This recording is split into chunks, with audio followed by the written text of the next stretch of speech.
something that makes us get alright.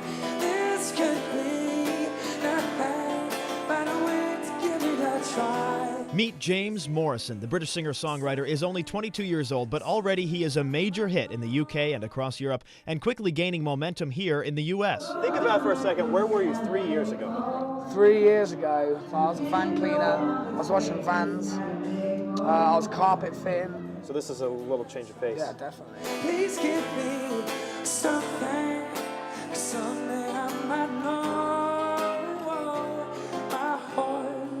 This show outside Boston was tiny compared to the venues he's been playing across the pond, where he'll sell out to crowds of thousands regularly in Europe. And he's no stranger to the radio either, being broadcast around the world. Tell me about the first time you heard your song on the radio. Yeah, well, that was mental. I was sat in my kitchen actually, just making myself a cup of tea, and then, yeah, brother, come on. I was like, wow. It was the most mental, yeah, it was mental. The first time you ever hear your song on radio is one of the best feelings ever. What kind of influences? I was reading Stevie Wonder to the Kinks. Stevie Wonder, the Kinks. Yeah, I mean, just the old-fashioned kind of 60s rock and roll, soul, Motown, kind of, even, you know, Van Morrison, bits of folk. This boy's got to work, got to sweat just to pay what he gets to the left on his own. This boy's unique husky voice actually stems from a major health problem he had when he was a child. I read somewhere that it was because you had whooping cough when you were a kid. Yeah, I did, yeah. Is that true? Yeah. That's dangerous, isn't it? Yeah, totally, yeah. It nearly killed me. Well, it technically killed me like 4 times, so I was dead. Pronounced dead. It was that bad? Yeah.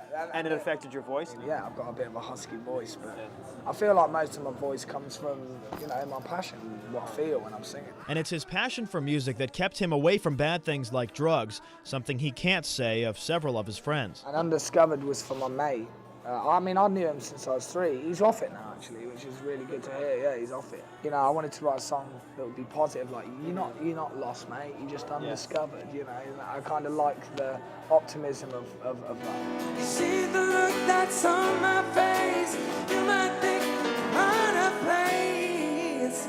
I'm not lost, oh no, just undiscovered. Undiscovered is not a word you can use to describe James Morrison anymore. He is riding the success of his debut album and getting a few brushes with major fame along the way. Is it true you had an offer from Robin Williams to be in a movie? Well, not from him personally. But you would have been in a movie with Robin Williams, and you turned it down? Yeah. Why? Because I didn't want to do it. I didn't, it's not my thing, man. I kind of, you know, I'd only just got used to the fact that I'd got signed. Yeah. So, and that was enough. That's not all. How about this endorsement from American Idol judge Randy Jackson? Came to my gig. And he's like, man, you rocked. And I was like, all right, mate, nice one. And then he's like, did he call you a dog? Everybody, give it up for James Moore. And I was like, no, leave it, man, leave it. He was really well, there you nice. go. If you ever went on Idol, then you'd be good. Well, yeah, he set. likes You'd me have anyway. one fan at least, yeah, and you'd be in one, with Simon Cowell because you're from England, and Paul Abdul would love you. Yeah, well. You'd win. No. You'd win. My last goodbye. Thank you. Thank you very much. Thank you.